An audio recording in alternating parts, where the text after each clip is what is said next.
Good evening. I'm Mike Knetter, and welcome to the UW Now Livestream series. Each week, we bring you leading experts from the Badger community to discuss various aspects and impacts of the COVID-19 crisis. Tonight, we'll be hearing about the conflicting information about COVID-19 and how our understanding of the disease has evolved since the beginning of the pandemic. We'll also learn how it is that health and medicine can be such fertile ground for conspiracy theories through the years. Dr. Ajay Sethi is Associate Professor of Population Health Sciences at the School of Medicine and Public Health. He is a renowned expert in infectious diseases, and he also teaches the popular course, Conspiracies in Public Health. This course prepares future public health and healthcare workers to have difficult conversations. Dr. Sethi, thank you for joining us tonight. This has been a much anticipated segment. There's a lot of interest in conspiracy theories around the coronavirus and also just the misinformation and changing information that we're all dealing with on a regular basis. So thanks for taking the time to share your perspective. Thank you, Mike. It's really an honor to be invited. Can I get the first slide, please? Yeah, so I'm an infectious disease epidemiologist, and when COVID-19 arrived, like many people on campus, I began working on the response, and this is a list highlighting some of those activities, some of which are just starting or soon to be starting. And this talk isn't informed by any of these projects shown here, but instead by what you mentioned, Mike, the class I teach, Conspiracies in Public Health. We're actually 2 weeks into a summer offering, and I'll talk more about that later. Next slide. So my goals for this talk are to examine changing information and misinformation about COVID-19, explore why it may be easy to believe COVID-19 misinformation, and offer approaches to confront misinformation in our society. Next slide. So first, what has not changed over the last several weeks? We know that COVID-19 mostly sickens and kills those of older age and those with underlying health conditions. And COVID-19 is disproportionately impacting Black and Brown communities. And physical distancing and hand hygiene prevent acquisition and transmission. Next slide. Now, what has changed over the last several weeks? The criteria for testing have broadened, and there are fewer barriers to getting tested. Medical management for COVID-19 has improved, but new complications have been discovered, including blood clots, severe inflammation in kids, and neurological issues. We're now in a new era on how to stop the spread of COVID-19, and we're now adapting our risk prevention measures to a reopening society. Wearing a cloth mask outside your home is now recommended. And the most important change, we are being called upon to end systemic racism once and for all. Next slide. So using data through June 1, I calculated last night a doubling time of 29 days. We are now at 18,000, next slide, publications about COVID-19 in PubMed. Since the first case of COVID was reported to the WHO 5 months ago, we have learned a great deal.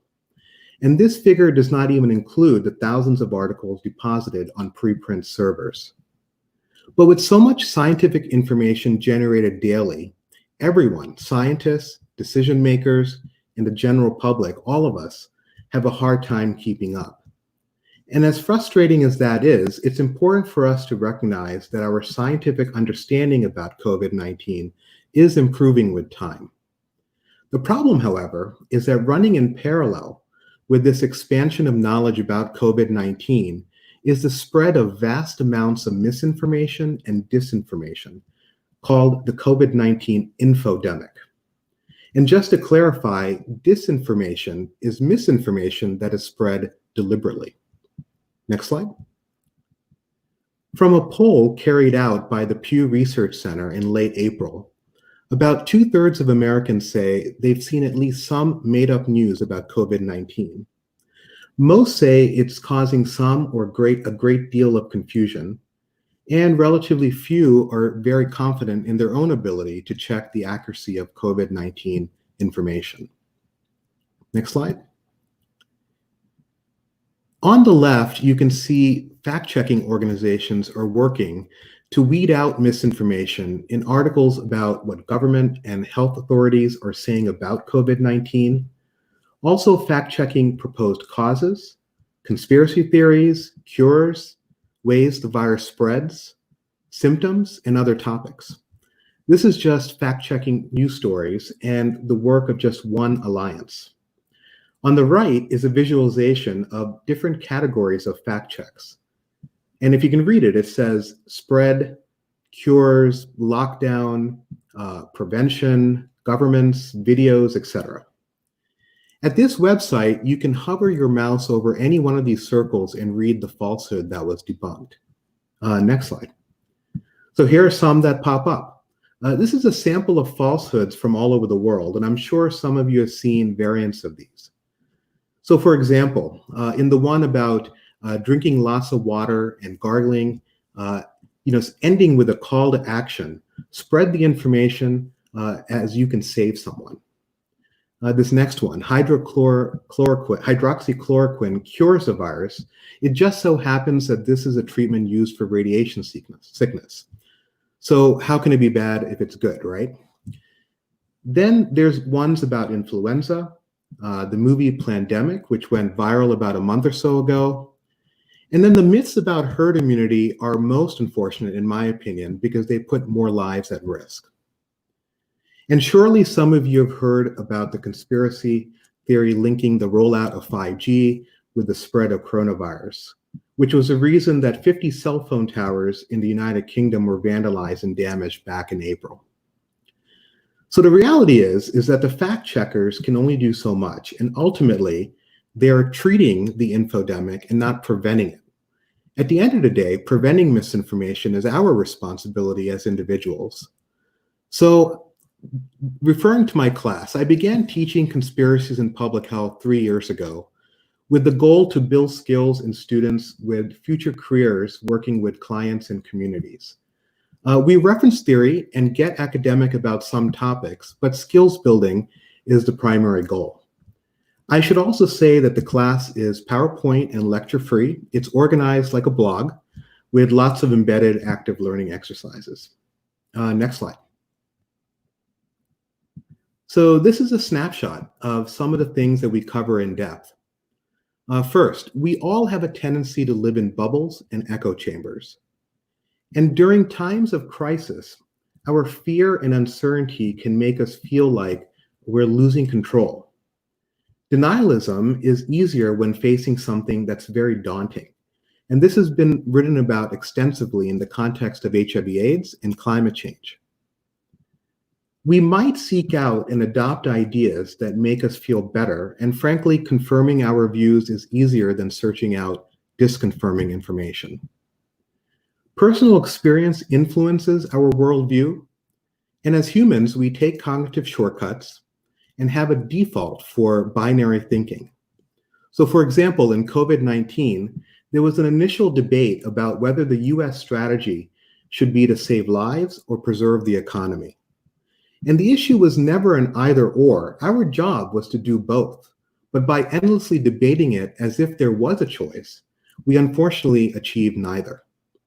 Countries that had a rapid response, national level lockdowns, effective risk communication by leadership, have few to no cases of COVID today and can resume their economies. Now we're resuming our economy too, but we're doing it under duress.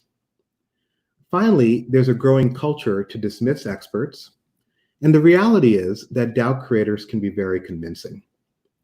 Now, as far as addressing misinformation, we emphasize that it's something that we as individuals need to do one opportunity at a time.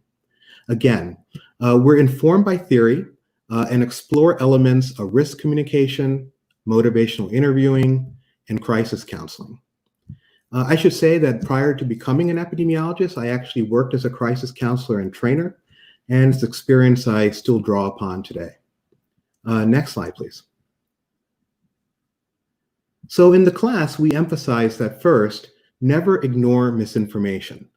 In some cases, there may be a need for immediate action.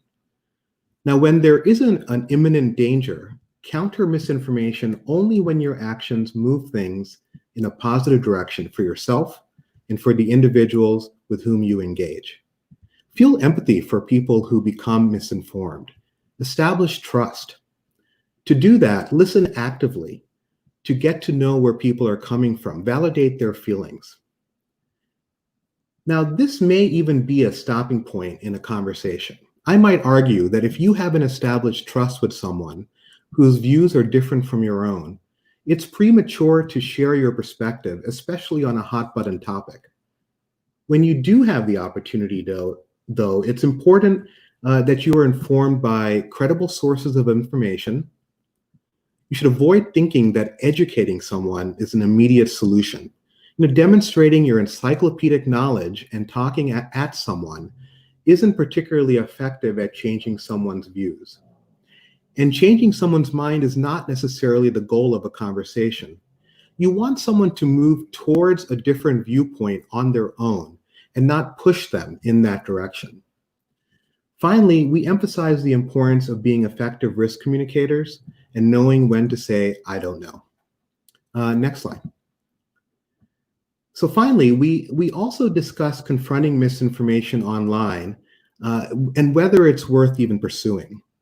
We look into social bots, which are accounts created by a person, but they are designed to operate autonomously on social media. Often the goal of a bot is to influence opinions about a topic. A recent study out of Carnegie Mellon University found that nearly half of the accounts on Twitter tweeting about coronavirus, particularly around the stay-at-home orders, were bots charged with fueling a disinformation campaign. And most of the bots had originated from Russia and China. Now, this shouldn't surprise anyone. We all know about Russian influence of the 2016 election. And it was also around that time that Russian bots and trolls were creating discord on a variety of topics, including vaccination. At that time, we were also experiencing measles outbreaks in the US. And by playing both sides of the issue, to the casual observer or even participant, the issue appears worth debating. So it's kind of a form of doubt creation. Disinformation campaigns and propaganda are nothing new. They've been used for decades by countries during wartime or just to meet political agendas. One that the Russian KGB admitted to having started was Operation Infection, spelled with a K instead of a C, which was a disinformation campaign in the 1980s, implying that the US government created HIV and that the CIA spread it in the Black community. And some version of this myth, unfortunately, still persists today. Next slide.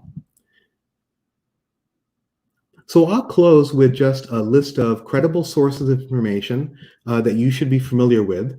I want to give a special shout out to Dear Pandemic, started by Dr. Malia Jones in the Department of Sociology here at UW-Madison with a colleague of hers at UPenn. Dear Pandemic is a group of 10 interdisciplinary researchers and clinicians who identify themselves as, quote, bona fide nerdy girls whose mission is to post real information about COVID-19. They have a growing following and tackle many pragmatic issues related to COVID-19, so I definitely recommend that you check them out. And with that, I'll end, and thank you very much. Sethi, that was very interesting, and I know you're going to generate a lot of audience questions. You already have. First, I'm wondering if you care to comment, does a polarized society lend itself to conspiracy theories a little bit more than might be expected in a less polarized world? Yeah, I think so. I mean, like I said, this is kind of speaks to our default for binary thinking. And in a polarized society, maybe we create a sense of competition, sort of an us versus them. And then to take the other side down, all options are on the table. I often think of a sports analogy. If your team lost, the other team clearly paid off the refs. Krzyzewski. Yeah. He rigged it. I was there. It was terrible. Duke, that doesn't. That makes sense. I was first of all humored by your chart. I'm sure everyone thought that was the rate of doubling of cases of the virus, not publications.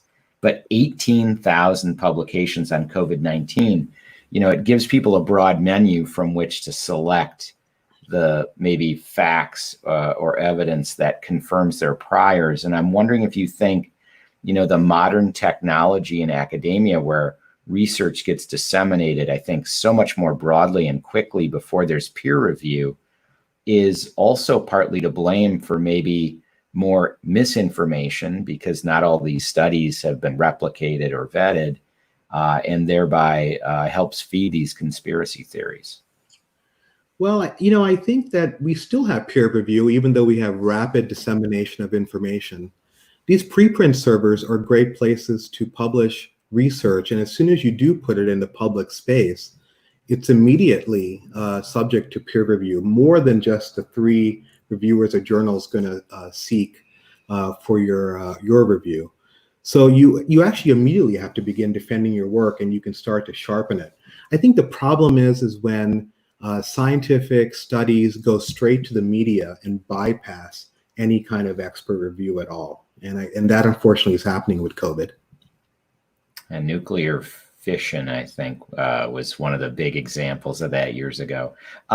Jim and John have a very similar question, which is, I'll go with one version of it. How does a casual social media consumer recognize the telltale signs of a conspiracy theory and those who are promoting misinformation? Well, for one, I say if you're getting your information from social media, it's worth making a few clicks to figure out what the original source of that information was. And if it leads to an account with no reference, no citation, it's worth Googling that to figure out what that source is. And if it's credible, then you can follow up on it and maybe do more in-depth reading.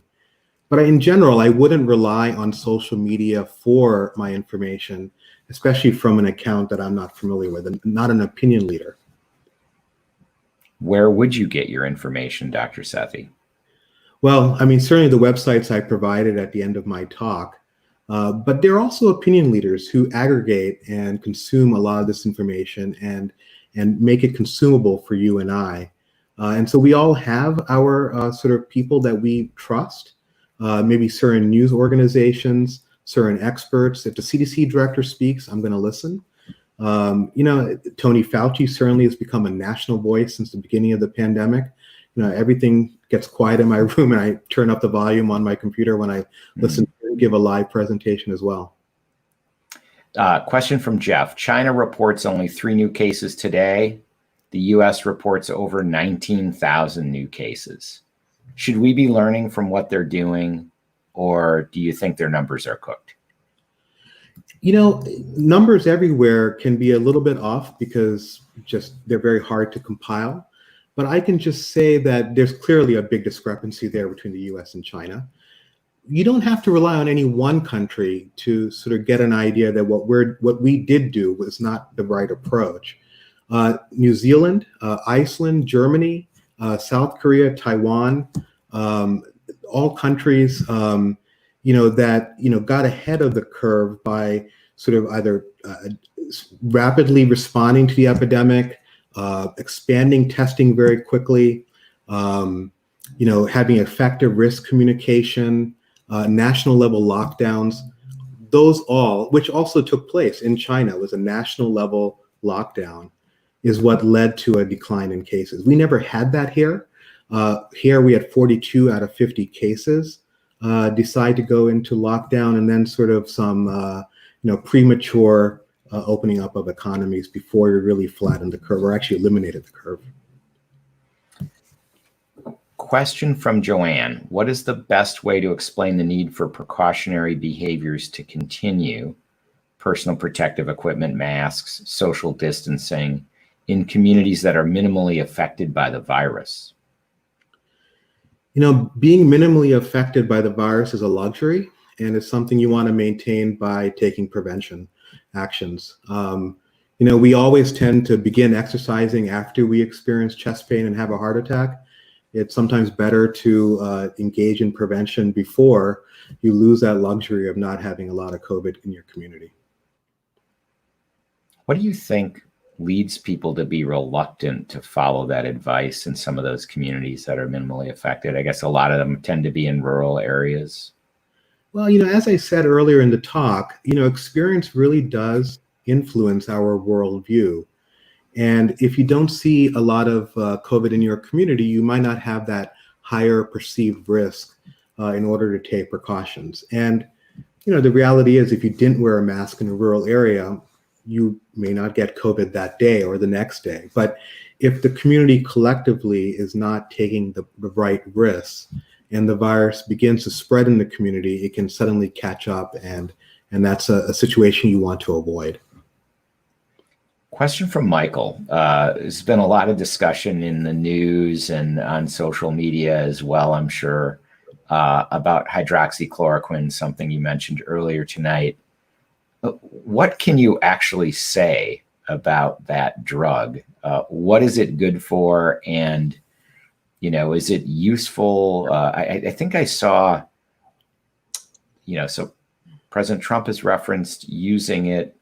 Another leader in a South American country, I forget who, was claiming, many world leaders use this as just preventative drug to take, apparently with some regularity. I don't know. Yeah. What can you say about hydroxychloroquine? What do we know about it? What is it good for? And does it prevent coronavirus if used in the right way? I mean, for a novel virus like this, initially, it's not unusual to, use some drugs off the shelf and see if they have any activity against this virus. Hydroxychloroquine, there was some anecdotal data, I believe, out of France. It was like a case series indicating maybe some benefit in people who already had the disease. Now, there's never been anything published about taking it as prophylaxis. So that really is incorrect information and dangerous information because of the side effects associated with that drug. It's a drug that's been around for a long time. My mother actually takes that drug, and for different conditions, it's treated for things like lupus and rheumatoid arthritis and autoimmune diseases.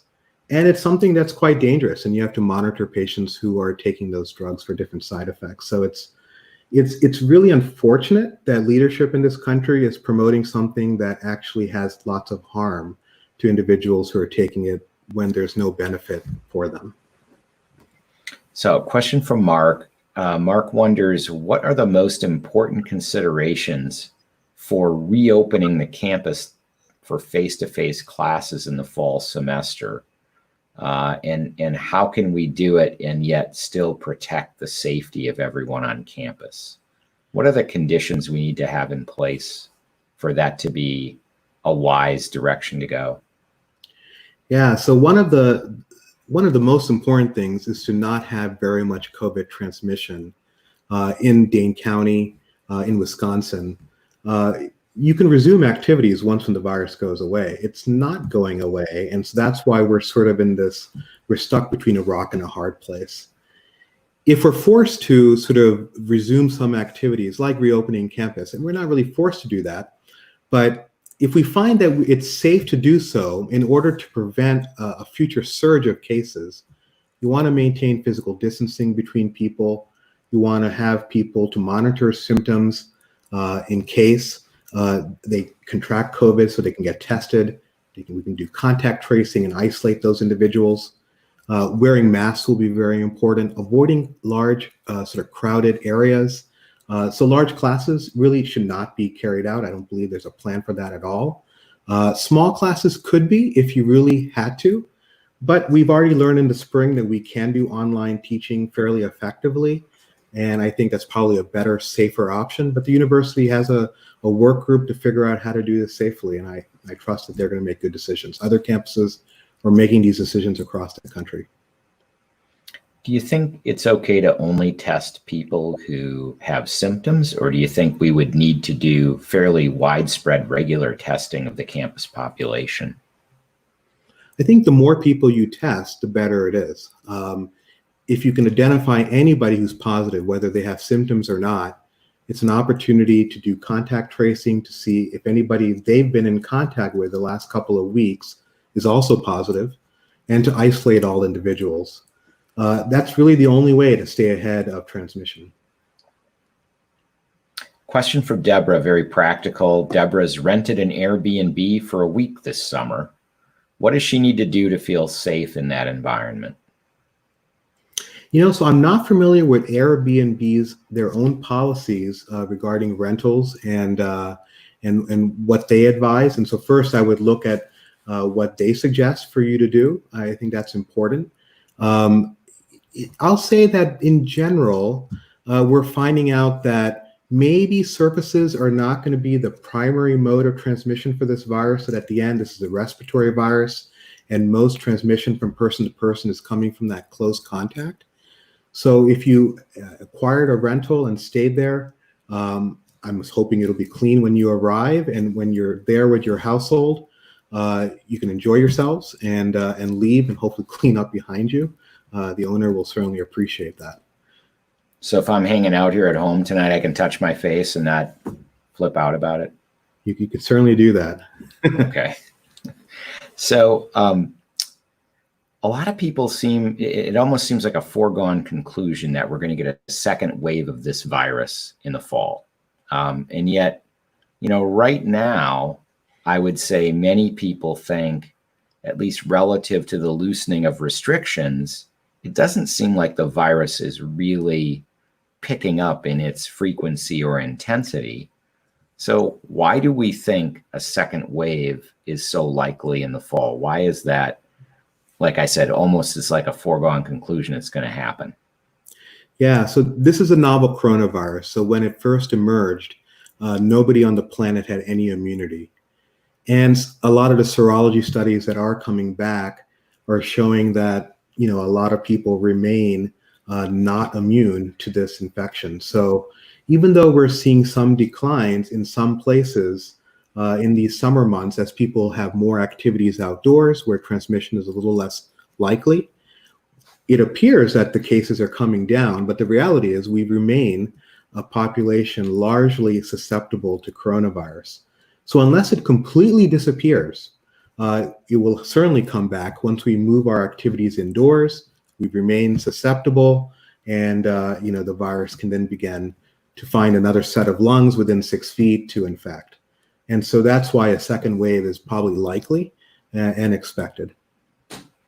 So it really comes down to this indoor versus outdoor, and as the weather gets better, people are generally more outdoor, which is naturally more distance, and there's not that much transmission from surfaces, I guess.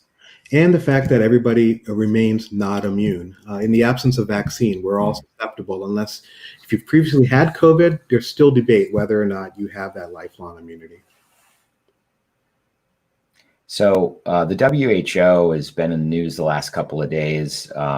Yesterday, they came out with a statement suggesting that this notion of asymptomatic spread was maybe overdone a bit, and pointed to some evidence that asymptomatic people maybe don't really cause spread of the virus. Today, they seem to walk back their statement a little bit. That in itself almost seems like they're adding to the misinformation that's out there. What do you make of that? That was a question from Dan earlier today. Yeah, I saw that yesterday, and I was just as confused as a lot of people. I think there was a large contingency of people confused by that. I can't get into the minds of the people who made that report in the press conference. I saw it in my news feed, and for one, I didn't react so quickly, because for me, it's important that we sort of analyze this over a period of time before we get consensus. And sort of a sudden 180 on an important topic like whether there's asymptomatic spread raised my eyebrow. I didn't necessarily adopt that immediately. But we do know that in general, for a lot of infections, people generally are less infectious when they're asymptomatic compared to having symptoms, generally, but every virus is different. And the other thing I would say is that maybe they walk back on their comments because once when they realized this had implications for mask use and recommendations for mask use, they didn't intend for them sort of thinking aloud about their uncertainties to actually, change a policy that they didn't even have the evidence for.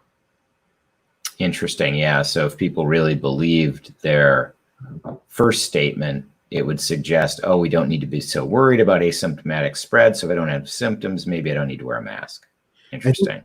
And I think it's a good lesson in how important communication is, risk communication. Even people at the top level sometimes during these times don't get it right. Kind of type 1, type 2 errors. Yeah. What kind of error do you want to make? Probably err on the side of caution in this case. That's right. So going beyond COVID, thinking a little bit about your class, can you tell us maybe what your favorite medical conspiracy story is? You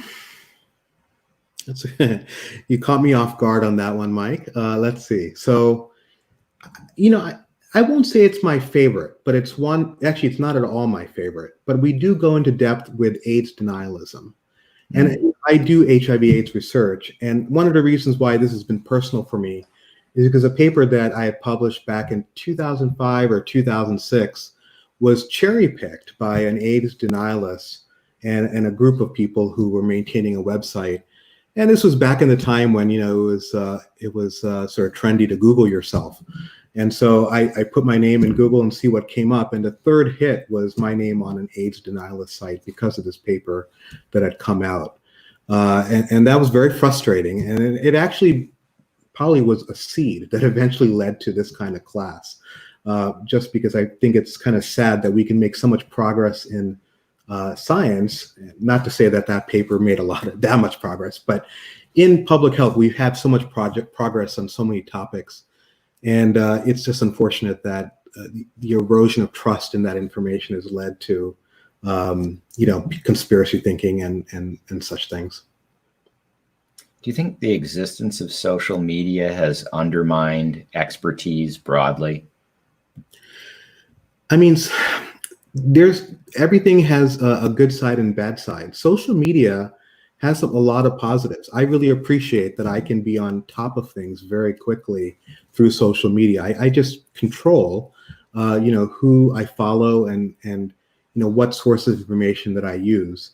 Of course, the flip side is the masses. There are lots of accounts, a lot of fake accounts that are putting information out there that's not right at all. And so this is where the solution certainly wouldn't be to get rid of social media. The solution is to, educate people and help people try to understand how to navigate that space so that they can use it effectively. Yeah, it seems like giving people control over the content that they choose to follow is likely to enable everyone to just confirm their existing beliefs as opposed to be confronted with information that maybe they don't agree with. And I think that's probably part of the problem that arises with social media. Everybody's in the echo chamber. Yeah, that's right. Well, any final thoughts you want to share with us or takeaways from your class that you've acquired over the years? Would love to hear them.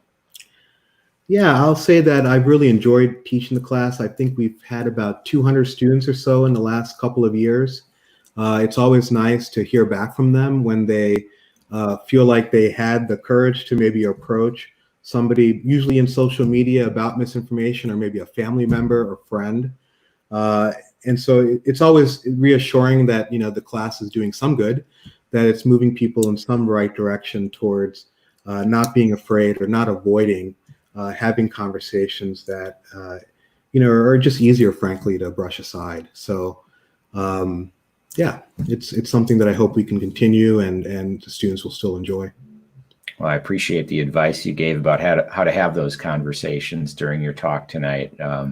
Yeah, sometimes we academics can quickly jump to telling people what the answer is, and that's not really what people necessarily want to hear. They want to be heard. Yeah, well said. Well, thank you, Dr. Sethi, for joining us tonight. Very interesting segment. Appreciate you taking the time to do this.